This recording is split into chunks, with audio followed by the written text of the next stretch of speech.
Përmbledhja e ngjarjeve kryesore të ditës në Radio 7. Maqedonia e Veriut po përballet me rreshje të dendura të shiut dhe përpasoi disa ndërtesa vendbanime në Kërçovë përmbytën duke shkaktuar evakuimin e 60 personave. Në rrugën Gostivar Strazhe ka rrëshqitje dheu, por trafiku po lëviz rregullisht, ndërsa në segmentin Tetov-Banjic rrëshqitjet e dheut përgjatë rrugës po e vështirësojnë lëvizjen. Në fshatin Balindol është regjistruar një dalje nga shtrati e lumit Vardar duke përmbytur 10 parcela bujqësore dhe disa obore. Probleme janë raportuar dhe në Manastir, ku në fshatin Lera ka përmbytje pranë një ure dhe me mundësi zgjerimi drejt fshatit. Në Orë janë raportuar bodrume, garazhe dhe obore të përmbytura në disa lokacione. Në Struk po punohet për pastrimin e rrëshqitjeve të dheut dhe rrëzimeve të gurëve. Vështirësohet e qarkullimi i lëvizjes në Maqedoninë e Veriut. Ndalohet qarkullimi i mjeteve të rënda në rrugën Struk-Qaftan. Një njoftim zyrtar thuhet se nga ora 5:15 vendoset ndalim qarkullimi për automjetet e rënda të mallrave në aksin rrugor Struk, pikë kalimit kufitar Qaftan. Rreshje bore me intensitet të ndryshëm janë shënuar dhe në Kumanov, Strachin, Krushev, Zheleznic, si dhe në qafat malore Strazhe, Bukov, Gjavad dhe Presek. Për shkak të rreshjeve të dendura të dëborës në aksin rrugor Tetov-Kodra e Diellit, nga ora 9:25 është vendosur ndalimi për qarkullimin e autobusëve, ndërsa për automjetet është detyrueshme përdorimi i pajisjeve dimërore zinxhir, ndërsa për shkak të protestës së fermerëve grek, duke filluar nga data 8 në pikën kufitare Niki, ndalohet lëvizja për automjetet e mallrave për 48 orë të ardhshme. Rajoni. Kosova preket nga ngrica dhe dëbora. Temperaturat minimale janë në vlerat -5 dhe -2 gradë Celsius dhe maksimale nga -1 në 1 gradë Celsius. Situata paraqitet e vështirë në Prishtinë, ku ka vështirësi në qarkullim. Ngrica dhe gjendja e rrugëve në Lakrisht gjithashtu po krijon trafik. Magjistrala Mitrovic-Prishtinë është aktualisht e mbuluar nga dëbora, duke vështirësuar qarkullimin e automjeteve dhe duke rritur rrezikun për aksidente. Trafiku i rënduar vijon dhe në Slatin. Rreshtet e dëborës vijuan gjatë natës në Prizren dhe pastrimi i rrugëve ka nisur herët në mëngjes.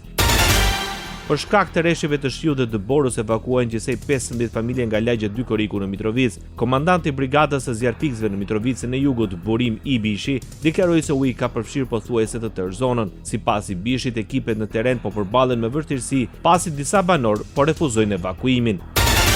Ministri i Detyrës së Transportit në Kosovë, Hysen Durmishi, paralajmëroi qytetarët të kenë kujdes për shkak të ngricave që kanë prekur rrugët e vendit. Ai bëri të ditur se gjatë gjithë natës ekipet kanë ndërhyrë në shumicën e rrugëve që janë në përgjegjësitë e ministrisë. Edhe sot në mëngjes kemi vazhduar punën në pastrimin e rrugëve dhe hedhjen e kripës, shtoi Durmishi. Sipas tij, qytetarët duhet të tregojnë kujdes maksimal gjatë qarkullimit. Komuna e Drenasit njofton se ekipet përkatëse kanë dalë në terren për pastrimin e dëborës. Rrugët kryesore në këtë komunë janë të kalueshme. Problemet më të mëdha janë në rrugën për në Guri i Pllakës në fshatin Çikatove Vjetër, si dhe rrugës për tek Kroji i Mbretit në lagjen Bucolli, të cilat mbeten të pakalueshme si pasojë e rreshjeve të shiut. Agjencia e Menaxhimit Emergjent njofton përmirësim të situatës me vërshimet në Kosovë. Sipas të dhënave të pranuara nga qendrat operative emergjente 112 të njësive operative në terren, niveli i ujit në lumen kryesor ka filluar të bie dhe nuk paraqet rrezik të menjëhershëm për vërshime të reja. Prishtina dhe rrethinat kanë vërshime të lokalizuara në nënkalime dhe bllokime të disa rrugëve dytësore. Në Prizren gjatë natës janë raportuar dhe shumë pak ndërhyrje. Në Mitrovic situata është kryesisht e qetë. Në Mitrovicën e Jugut janë evakuuar disa familje përkohësisht si mas sigurie, ndërsa në Pej janë bërë 2 ndërhyrje në Istok, përfshirë evakuimin e një familje në komunat e tjera, ndërsa gjendja është e qëndrueshme në Gjakov dhe Gjilan. Situata është e qetë dhe nën kontroll dhe ka rënje të nivelit të ujit në lumenj. Instituti Meteorologjik i Kosovës ka bërë të ditur se do të ketë ndryshime të theksuara të kushteve meteorologjike, duke paralajmëruar rënje të ndjeshme të temperaturave dhe rreshje dëbore në disa pjesë të ndryshme të Kosovës. Ngrica të kombinuara me shtresat e dëborës dhe erat e ftohta pritet të ndikojnë negativisht në sigurinë e qarkullimit. Vështirësime të theksuara në komunikacion pritet të ketë në rrugët malore, akset dytësore dhe zonat me relief të thyer ku mund të ndodhin rrëshqitje dhe ngrirje e shpejtë e sipërfaqeve rrugore. Për këtë arsye, Instituti Meteorologjik i Kosovës rekomandon që autoritetet përgjegjëse për mirëmbajtjen e rrugëve të jenë në gatishmëri të shtuar, ndërsa qytetarët dhe pjesëmarrësit në trafik të përdorin pajisje dimërore, të respektojnë distancën e sigurisë dhe të përshtatin shpejtësinë me kushtet e rrugës. Radio 7, zëri pozitiv i qytetit. Përmbytjet shënojnë dhe viktimën e parë në Shqipëri. Një 54 vjeçar punonjës i ndërmarrjes komunale plazh në qarkun e Durrësit u gjeti pa jetë një kanal kullues në afërsitë e ishre partit ushtarak. Dyshohet se ai është marrë nga rrjedhja e ujit pasi kishte shkuar në zonë për verifikimin e situatës. në kuadër të detyrës së tij për shkak të problematikave të shkaktuara nga rreshtet dhe vështrimet e ujit. Të paktën një person ka mbetur lënduar kur një mjet borpastrues në rrugën e Arbrit shkaktoi një aksident të trefisht, teksa po pastronte të borën në afërsitë të tunelit të Murizit. Në anën e Klosit, mjeti borpastrues goditi një automjet tip Volkswagen që lëvizte në drejtim të Tiranës, më pas makina u përplas dhe me 2 automjete të tjera. Si pasojë, janë lënduar disa persona ndërsa drejtuesi i mjetit Volkswagen u dërguar në spital për ndihmë të specializuar. Vjojnë kushtet e rënduara atmosferike në Shqipëri. Lumi Vjosa arriti në nivelin 9 metra në urën e Mifolit në Novosel. Prurje ka pasur dhe në Memalia, ku niveli ka shkuar në 7.5 metra. Problematika nga rreshtet e dendura të shiut që vjojnë prej disa ditësh ka dhe në Lushnjë dhe Divjak. Lumi Seman doli nga shtrati duke përmbytur 130 hektar tokë bujqësore. Të përmbytura janë 150 hektar tokë e mbjell në njësinë administrative Grabian Divjak dhe në njësinë administrative Dushk Lushnjë. Edhe lumi Buna në Shkodër pësoi rritje të nivelit të ujit, ndërsa në Drin niveli i ujit ka rënë si pasojë e uljes së shkarkimeve. Zona e Botit sërish nuk kalohet me mjete të vogla. Pritet përmirësimi i situatës pasi në zonat malore ka nisur dereshjet e dëborës. Pas Novoselës urdhërojnë evakuimet të banorëve dhe në fshatin Feras në Fier dhe Suk dhe Katundiri në Durrës. Evakuimi do të kryhet pasi përmbytjet rrezikojnë jetën e këtyre banorëve. Merret Ministri i Mbrojtjes Piro Vengu njoftoi tejkalim të kuotave maksimale në lumin Vjosa dhe rrezikun e përmbytjeve të fshatrave që banojnë në këto zona. Akset rrugore në Shkodër, Korçë, Kukës, Gjirokastër, Dibër, rruga Arbrit, rruga e Kombit dhe Llogara janë të mbuluara nga dëbora. Policia e shtetit paralajmëron se qarkullimi është i vështirë në zonat malore. Sipas saj, automjetet duhet të jenë të pajisura me goma dimërore dhe zinxhir, ndërkohë vijon pastrimi dhe kriposja e rrugëve. Policia e shtetit apelon për drejtuesit e mjeteve që të rrisin vigjilencën të zbatojnë me rigorozitet rregullat e qarkullimit rrugor dhe udhëzimet e policisë, si dhe përdorin mjetet dimërore në akset rrugore ku është e nevojshme. Në rast nevoje për ndihmë, bëhet thirrje për të telefonuar tek numri pa pagesë 112.